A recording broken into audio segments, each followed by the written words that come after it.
안녕하세요. 하루 20분 공동체 성경 읽기 7째 날입니다. 작심 3일이란 말 있죠.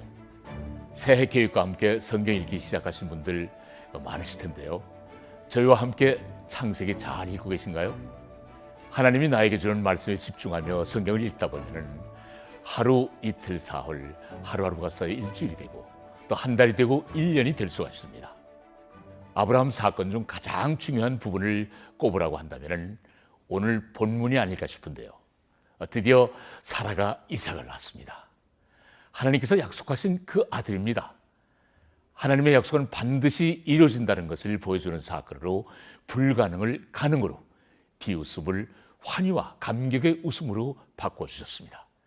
하지만 기쁨도 잠시, 그 아들 이삭을 번제로 바치라고 말씀하십니다. 참 냉정한 분이시죠. 힘들게 주셔놓고 제물로 바치라니 아브라함에게는 쉽지 않은 시험이었을 것입니다. 저라면 하나님 어떻게 그럴 수가 있습니까? 안 됩니다. 이 자식이 어떤 자식인지 하나님께서는 더 잘 알고 계시지 않습니까? 차라리 저를 제물로 사용하시라고 따지고 원망하고 대들었을지도 모릅니다. 하지만 아브라함은 확실히 달랐습니다. 아브라함은 수많은 유혹을 다 물리치시고 산에 올라가 제단을 쌓고 이삭을 제물로 바치셨습니다. 말없이 순종했습니다. 그때 하나님을 경외하는 아브라함의 중심을 보시고 순양 한 마리를 예비해 놓으셨습니다. 정말 아비로서 가슴을 쓸어내리게 되는 순간이었습니다. 얼마나 하나님께 감사했을까요? 큰 절이라도 하고 싶은 심정이지 않았을까 하는 생각이 듭니다. 아브라함에게 이삭은 삶의 희망 정도가 아니라 그의 신앙의 결정체였으며 하나님의 약속의 핵심이었습니다. 아브라함은 하나님의 말씀에 묵묵히 순종했습니다. 아브라함은 하나님을 온전히 신뢰했고 약속에 대한 믿음이 확신이 있었습니다. 사실 하나님께서는 아브라함의 뼛속까지 이미 다 꿰뚫어 보셨기에 그를 믿음의 조상으로 세우지 않으셨을까 생각하면서도 아브라함의 믿음에 대해 다시금 놀라게 됩니다. 하나님은 믿음으로 순종하는 아브라함을 결코 실망시키지 아니하시고 시험을 하신 후 더욱 그를 인정하셨고 일평생을 축복하셨습니다. 아브라함의 믿음과 축복이 우리 안에 임하시길 바라며 하루 20분 공동체 성경 읽기 창세기 21장부터 23장까지 함께 읽겠습니다. 창세기 21장. 여호와께서 말씀하신 대로 사라를 돌아보셨고 여호와께서 말씀하신 그대로 사라에게 이루어주셔서 사라가 임신했습니다. 그리고 하나님께서 아브라함에게 약속하신 바로 그때 늙은 아브라함과 사라 사이에서 아들이 태어났습니다. 아브라함은 자기에게 태어난 아들, 곧 사라가 자기에게 낳아준 아들을 이삭이라고 이름 지었습니다. 하나님께서 자기에게 명령하신 대로 아브라함은 자기 아들 이삭이 태어난 지 8일 만에 그에게 할례를 베풀었습니다.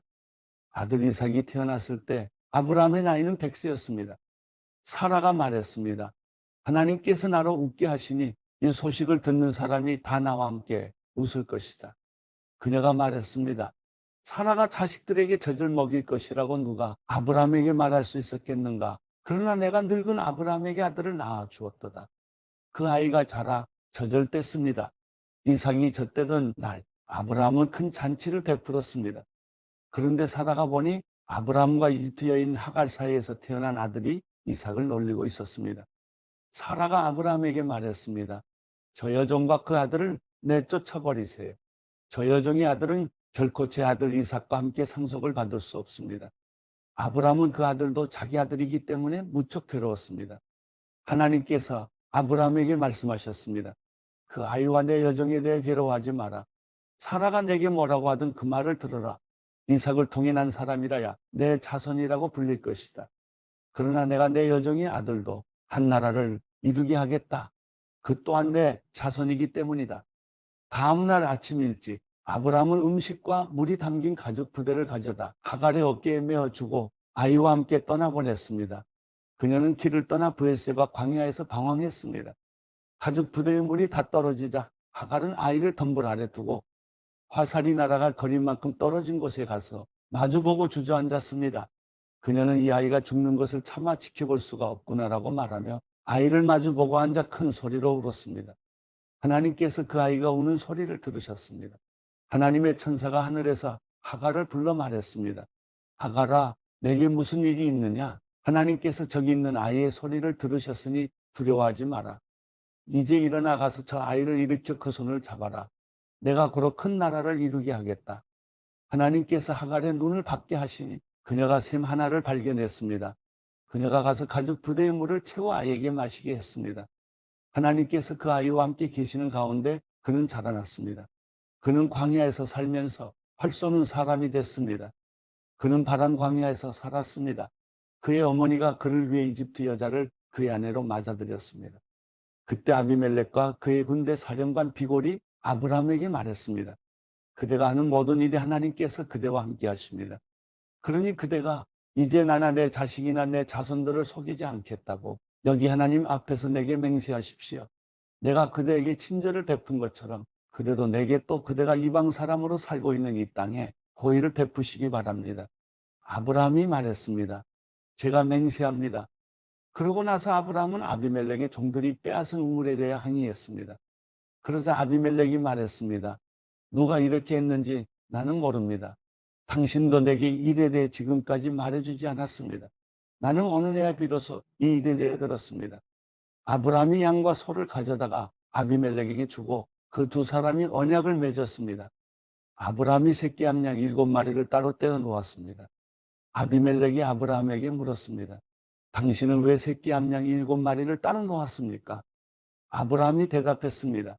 이 새끼 암양 7마리를 제 손에서 받으십시오. 이것으로 제가 이 우물을 판 증거로 삼으십시오. 거기서 이 두 사람이 맹세했기 때문에 그 장소를 브엘세바라고 불렀습니다. 브엘세바에서 언약을 맺고 난 후 아비멜렉과 그의 군대 사령관 비골은 블레셋 족속의 땅으로 돌아갔습니다. 아브라함은 브엘세바에 에셀 나무를 심고 그곳에서 영원하신 하나님 여호와의 이름을 불렀습니다. 아브라함은 블레셋 족속의 땅에서 오래 머물러 살았습니다. 창세기 22장. 이런 일이 있은 후 하나님께서 아브라함을 시험하셨습니다. 하나님께서 아브라함에게 말씀하셨습니다. 아브라함아, 그가 대답했습니다. 예, 제가 여기 있습니다. 여호와께서 말씀하셨습니다. 내 아들, 내가 사랑하는 내 외아들 이삭을 데리고 모리아 땅으로 가서 내가 내게 지시하는 산에서 그를 번제물로 바쳐라. 아브라함이 다음 날 아침 일찍 일어나 나귀의 안장을 얹고 하인 두 사람과 그 아들 이삭을 준비시켰습니다. 번제에 쓸 나무를 준비한 후 하나님께서 지시하신 곳을 향해 떠났습니다. 3일째 되던 날 아브라함이 눈을 들어 그곳을 멀리 바라보았습니다. 그가 하인들에게 말했습니다. 너희는 나귀를 데리고 여기 있으라. 나와 아이는 저기 가서 경배한 다음 너희에게 함께 돌아오겠다. 아브라함이 번제에 쓸 나무를 자기 아들 이삭의 등에 지었습니다. 자기는 불과 칼을 들고 둘이 함께 걸어갔습니다. 이삭이 자기 아버지 아브라함에게 말을 걸었습니다. 아버지, 아브라함이 대답했습니다. 왜 그러느냐? 내 아들아. 이삭이 말했습니다. 불과 나무는 여기 있는데 번제로 드릴 양은 어디 있나요? 아브라함이 대답했습니다. 내 아들아, 번제로 드릴 양은 하나님께서 친히 준비하실 것이다. 두 사람은 함께 계속 길을 갔습니다. 그들이 하나님께서 말씀해 주신 곳에 이르자 아브라함이 그곳에 제단을 쌓고 나무들을 잘 쌓아 올렸습니다. 그런 다음 자기 아들 이삭을 묶고 제단 위에 쌓아놓은 나무 위에 눕혔습니다. 아브라함이 손에 칼을 들고 아들을 죽이려고 했습니다. 그때 여호와의 천사가 하늘에서 아브라함을 불렀습니다. 아브라함아, 아브라함아. 그가 대답했습니다. 제가 여기 있습니다. 천사가 말했습니다. 그 아이에게 손대지 마라. 그에게 아무것도 하지 마라. 내가 내 아들, 곧 내 외아들까지도 내게 아끼지 않았으니 이제 내가 하나님을 경외하는 것을 내가 알았노라. 아브라함이 눈을 들어보니 순양 한 마리가 덤불에 뿔이 걸려 있었습니다. 아브라함은 가서 그 양을 잡아 자기 아들 대신 번제물로 드렸습니다. 그리고 아브라함은 그곳을 여호와 이레라고 불렀습니다. 그래서 오늘날까지도 사람들이 여호와의 산에서 준비될 것이다라는 말을 합니다. 여호와의 천사가 하늘에서 두 번째로 아브라함을 불러 말했습니다. 여호와의 말씀이다. 내가 나를 두고 맹세한다. 내가 이렇게 내 아들, 곧 내 외아들을 아끼지 않았으니 내가 반드시 내게 복을 주고 반드시 내 자손을 하늘의 별처럼 바닷가의 모래처럼 많아지게 하겠다. 내 자손이 원수들의 성문을 차지할 것이다. 내가 내 말에 순종했으므로 내 자손을 통해 이 땅의 모든 민족들이 복을 받을 것이다. 아브라함이 자기 하인들에게로 돌아갔습니다. 그리고 그들이 일어나 다 함께 브엘세바로 갔습니다. 아브라함은 브엘세바에서 살았습니다. 이 일이 있은 후 아브라함에게 이런 말이 들렸습니다. 밀가가 그대의 동생 나홀에게 아들들을 낳았습니다. 맏아들 우스와 그 동생 부스와 아람의 아버지인 그무엘과 게셋과 하소와 빌다스와 이들랍과 부두엘이 그들입니다. 부두엘이 리브가를 낳았습니다. 밀가가 아브라함의 동생 나홀에게 8아들을 낳았습니다. 그의 첩의 이름은 루마였습니다. 그녀도 데바와 가함과 다스와 마아가를 낳았습니다. 창세기 23장. 사라는 127세까지 살았습니다. 이것이 그녀가 누린 수명이었습니다. 그녀는 기럇 아르바 곧 가나안 땅 헤브론에서 죽었습니다. 아브라함이 가서 사라를 위해 슬퍼하며 울었습니다. 아브라함이 죽은 아내 앞에서 일어나 나와 햇사람들에게 말했습니다. 저는 여러분들과 함께 사는 이방 사람이며 나그네입니다. 죽은 제 아내를 장사 지낼 수 있게 여러분들의 땅을 제게 좀 나눠 주십시오. 햇사람들이 아브라함에게 대답했습니다. 내 주여, 들어보십시오. 어른께서는 우리들 가운데 하나님께서 세우신 지도자입니다. 우리 묘지 가운데 가장 좋은 곳을 골라 돌아가신 부인을 장사 지내십시오. 어른께서 돌아가신 부인을 장사 지내신다는데 우리들 가운데 그 누구도 자기 묘지라고 해서 거절할 사람이 있겠습니까? 그러자 아브라함이 일어나서 그 땅의 백성들인 햇사람들에게 절을 하며 그들에게 말했습니다. 여러분께서 제가 죽은 제 아내를 이곳에 장사 지내는 것을 기꺼이 허락하신다면 제 말을 들어주십시오. 저를 위해 소알의 아들 에브론에게 부탁하셔서 그의 밖끝에 있는 막벨라고를 제게 주도록 해주십시오. 에브론이 정당한 가격으로 그것을 제게 팔아 묘지로 삼게 해주십시오. 마침 에브론은 햇사람들 가운데 앉아 있었습니다. 에브론은 성문에 나와 있는 햇사람들이 듣는 데서 아브라함에게 대답했습니다. 아닙니다.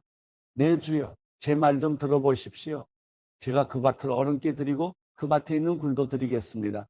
제가 제 백성들 앞에서 그것을 어른께 드릴 테니 어른의 돌아가신 부인을 장사 지내도록 하십시오.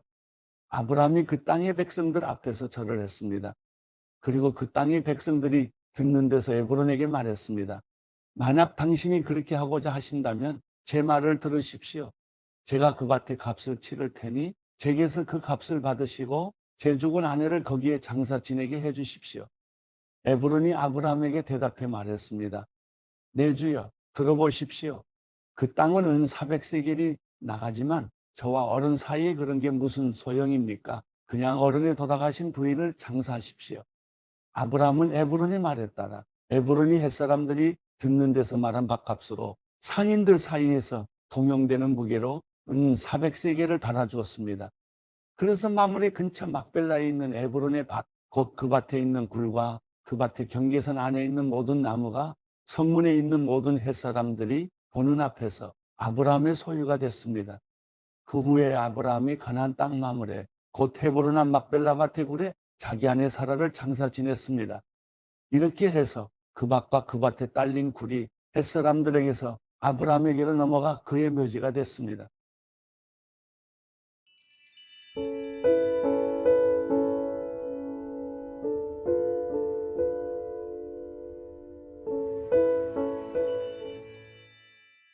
시편 7편. 여호와 내 하나님이여, 내가 주를 믿습니다. 나를 쫓는 모든 사람들에게서 나를 구원해 건져 주소서. 그러지 않으면 나를 구해줄 리가 아무도 없으니 그들이 사자같이 나를 물어뜯고 갈기갈기 찢어 놓을 것입니다. 여호와 내 하나님이여, 만약 내가 이 일을 했다면, 그래서 내 손에 죄악이 있다면, 내가 만약 나와 화해한 사람에게 악한 행동으로 갚았거나 내 적에게 아무 이유 없이 빼앗은 것이 있다면 내 적이 나를 쫓아와 붙잡게 하소서. 그가 내 영혼을 짓밟아 나를 땅속에 묻게 하시고 내 영광이 먼지 속에 있게 하소서. 여호와여, 진노하며 일어나소서. 내 적들에 맞서 일어나 싸워 주소서. 내 하나님이여, 나를 위해 일어나 심판을 명하소서. 민족들 가운데 모인 무리가 주를 애워싸리니 그들을 위해서 높은 자리로 돌아오소서. 여호와께서 그 민족들을 심판하시니 여호와여, 내 의에 따라 내 안에 있는 내 성실함에 따라 나를 판단하소서. 악인들의 악을 끊으시고 의인들을 세워주소서. 이는 의로우신 하나님이 마음과 생각을 살피는 분이시기 때문입니다. 내 방패는 마음이 올바른 사람들을 구원하시는 하나님께 있도다. 하나님은 공정한 재판장이시여 악인들에게는 날마다 분노하시는 분이십니다. 사람이 뉘우치지 않으면 그 칼을 가실 것이며 그 활시위를 당겨 준비하십니다. 하나님이 죽이는 무기를 준비하시며 불화살을 당길 채비를 하고 계시도다. 보라, 악인이 악을 품고 있으며 해악을 잉태해 거짓을 낳았도다. 그가 땅을 파서 웅덩이를 만들더니 자기가 만든 구덩이에 자기가 빠졌도다. 자기가 꾸민 재난이 자신의 머리로 떨어지고 그 포악함이 그의 정수리에 떨어지리라. 내가 의로우신 여호와를 찬양하고 지극히 높으신 여호와의 이름을 노래하리라.